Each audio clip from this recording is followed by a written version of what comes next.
ବାସ୍ନାରେ ହିଁ ପୁରା ପେଟ ଭର୍ତ୍ତି ଖାଇ ହେଇଯିବ ଯଦି ଖୁଦ ଚାଉଳରେ କାଞ୍ଜି ଏମିତି ତିଆରି କରାଯିବ। ଏତେ ଟେଷ୍ଟି ଆଉ ଏତେ ସହଜରେ ବନିବ।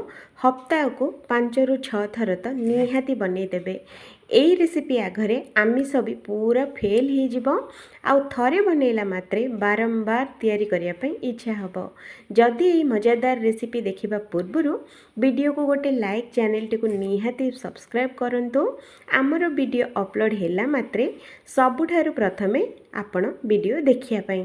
ତ ତାହେଲେ ଭିଡ଼ିଓକୁ ଲାଇକ୍, ଚ୍ୟାନେଲକୁ ସବସ୍କ୍ରାଇବ୍ ନିହାତି କରିକି ରଖନ୍ତୁ।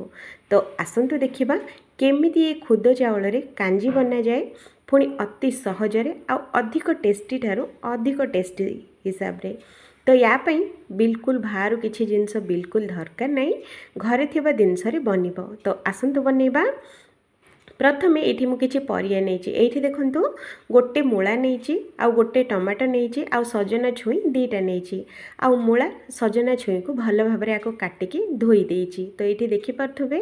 ତ ସାଙ୍ଗରେ ଆମର ଖୁଦ ଚାଉଳ ଏଇଠି ମୁଁ ନେଇଛି ଅଧା କପ୍। ତ ଦେଖିପାରୁଥିବେ ଫ୍ରେଣ୍ଡସ୍। ତ ଏଇଠି ଖୁଦ ଚାଉଳ ନେବେ, ନହେଲେ ଚାଉଳଟାକୁ ଟିକେ ନାକୁ ଗ୍ରାଇଣ୍ଡରରେ ଯଦି ବୁଲେଇ ଦେବେ ତ ସେଇଟା ବି ଖୁଦ ହେଇଯିବ। ତ ଏଇଠି ଆମେ କ'ଣ କରିବା, ଗୋଟେ ଡେକ୍ଚି ଏଇଠି ଆମେ ବସେଇବା। ଡେକ୍ଚିରେ ଦେବା 2 ଢାଳ ପାଣି। ତ ଏଇଠି ଦେଖିପାରୁଥିବେ ପାଣିର କ୍ୱାଣ୍ଟିଟି ଟିକେ ନାକୁ ଅଧିକ ରଖିବେ। ତ ଏଇଠି ମୁଁ 2 ଢାଳ ପାଣି ଏଇଠି ଦେଇଛି।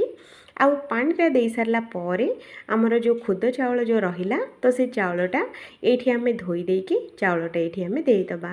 ତ ଦେଖନ୍ତୁ ଫ୍ରେଣ୍ଡସ୍, ଚାଉଳଟା ମୁଁ ଦେଇଛି। ତ ୟାକୁ ଆମେ ଫୁଟିବା ପାଇଁ ଛାଡ଼ିଦେବା 10 ମିନିଟ୍। ତ ଏଇଠି ଦେଖନ୍ତୁ 10-15 ମିନିଟ୍ରେ ବଢ଼ିଆ ସେ ଫୁଟି ଯାଇଛି। ଫୁଟିଗଲା ପରେ ଏଇଠି ଖଟା ପାଇଁ 2ଟି ଆମ୍ବୁଲକୁ ଏଇଠି ଆମେ ଦେଇଦେବା। ସାଙ୍ଗରେ ଯେଉଁ ମୂଳା ଆଉ ଛୁଇଁ ଯେଉଁ କାଟିକି ରଖିଥିଲେ, ତ ସେ ସଜନା ଛୁଇଁ ବି ଦେବା। ଆଉ ଗୋଟେ ଯେଉଁ ଟମାଟୋ ରଖିଥିଲି, ଟମାଟୋକୁ ବି କାଟିକି ଏଇଠି ଆମେ ଦେବା। ସାଙ୍ଗରେ ସ୍ୱାଦ ଅନୁସାରେ ଲୁଣ ଦେବା। ଆଉ ହଳଦୀ ଗୁଣ୍ଡ ଅଧା ଚାମଚ ଏଇଠି ଆମେ ଦେବା। ସାଙ୍ଗରେ ଅଧା ଚାମଚରୁ ବି କମ୍ ଲଙ୍କା ଗୁଣ୍ଡ ଏଇଠି ଆମେ ଦେଇଦେବା। ଦେଇ ସାରିଲା ପରେ ଏ ସବୁ ଜିନିଷ ମୂଳା, ଟମାଟୋ ଆଉ ଆମର ସଜନା ଛୁଇଁ ଆଉ ଖୁଦକୁ ବଢ଼ିଆ ସେ ଆକୁ ଗୋଳେଇ ନେବା। ଆଉ ଏଇଠି ଧ୍ୟାନ ରଖିବେ ଖୁଦଟାକୁ ଯେମିତି ବେଶୀ ନ ସିଝାଯାଏ। ତ ଘୋଡ଼େଇକି 5 ମିନିଟ୍ ସିଝେଇବା। ତ ଏଇଠି ଦେଖନ୍ତୁ 5 ମିନିଟ୍ ଭିତରେ ଆମର ମୂଳା ସିଝିଛି, ସାଙ୍ଗରେ ସଜନା ଛୁଇଁ ଆଉ ଟମାଟୋ ବି ବହୁତ ହି ବଢ଼ିଆ ସେ ସିଝି ଯାଇଛି। ତ ଏମିତି ଯେତେବେଳେ ସିଝିଯିବ, ତ ଏଇଠି ଆମେ କ'ଣ କରିବା, ଗ୍ୟାସ୍ଟାକୁ ସ୍ଲୋ କରିବା। ଆଉ ଏଇଠି ଦେଖନ୍ତୁ ଟେକ୍ସଚରଟା କେମିତି ଅଛି, ଏମିତି ହିଁ ରଖିବେ। ତ ଏଇଠି ଆମେ ଆଉ ଗୋଟେ ପ୍ୟାନ୍ ବସେଇବା। ପ୍ୟାନ୍ରେ ଦେବା 2-3 ଚାମଚ ତେଲ। ତେଲ ଗରମ ହେଇସାରିଲା ପରେ ପଞ୍ଚ ଫୁଟଣ ଆଉ ଶୁଖିଲା ଲଙ୍କା। ଏଇଠି ମୁଁ ପଞ୍ଚ ଫୁଟଣ 1 ଚାମଚ ନେଇଛି, ଆଉ ଶୁଖିଲା ଲଙ୍କା ବାସ୍ନା ପାଇଁ ଅଧିକ ଟିକେ ଦେଇଛି। ଆଉ ଏଇଟା ସୋରିଷଟାକୁ ବଢ଼ିଆ ସେ ଫୁଟିଗଲା ପରେ ଏଇଠି ଆମେ ଦେବା କାଟିକି ରଖାଇଥିବା ଟିକେ ନାକୁ ଅଧିକ ରସୁଣ, ଆଉ ସାଙ୍ଗରେ 2 ଚୁଟକି ଏଇଠି ଆମେ ହେଙ୍ଗୁ ଦେବା। ଆଉ ଏଇଠି ଆମେ ଦେବା ଭୃସୁଙ୍ଗା ପତ୍ରଟାକୁ ବିଲକୁଲ ଭୁଲିବେନି, ନିହାତି ଦେବେ। ତ ଏଇ ଭୃସୁଙ୍ଗା ପତ୍ର ଆଉ ରସୁଣଟାକୁ ଟିକେ ନାକୁ ଭାଜିଦେବା। ତ ଏଇଠି 2-3 ସେକେଣ୍ଡ ଭାଜି ସାରିଲା ପରେ ଏଇଠି ଆମେ କ'ଣ କରିବା, ଗୋଟେ ପିଆଜକୁ ପୁରା ଚପ୍ କରିକି କାଟିକି ଏଇଠି ଆମେ ଦେବା। ଦେଇ ସାରିଲା ପରେ ଏଇ ଶୁଖିଲା ଲଙ୍କା, ଭୃସୁଙ୍ଗା ପତ୍ର ଆଉ ରସୁଣ ଆଉ ପିଆଜକୁ ଟିକେ ନାକୁ କଡ଼ା କରିକି ଆମେ ଭାଜିବା। ତ ଏଇଠି ଦେଖନ୍ତୁ ଆମର ଛୁଙ୍କଟା ଏକଦମ ବଢ଼ିଆ ସେ କଡ଼ା ହେଇକି ଭାଜି ହେଇଛି। ଏଇଠି ଦେଖିପାରୁଥିବେ ଆପଣମାନେ ଏଇ ଛୁଙ୍କଟା ରହିଲା ସବୁଠାରୁ ମେନ୍। ଯଦି ଛୁଙ୍କଟା ଭଲସେ ବନେଇବେ ତ କାଞ୍ଜିଟା ବହୁତ ହି ବଢ଼ିଆ ଲାଗିବ। ଯେତେବେଳେ କଡ଼ା ହେଇକି ଭାଜି ହେଇଯିବ, ତ ଏଇଠି ଅଳ୍ପ ଟିକେ ନାକୁ ଲଙ୍କା ଗୁଣ୍ଡ ଦେଇକି ଗ୍ୟାସ୍ର ଫ୍ଲେମ୍ଟାକୁ ଏକଦମ ସ୍ଲୋ କରିକି ଆକୁ 2 ସେକେଣ୍ଡ ପାଇଁ ଆକୁ ଆମେ ଭାଜିବା।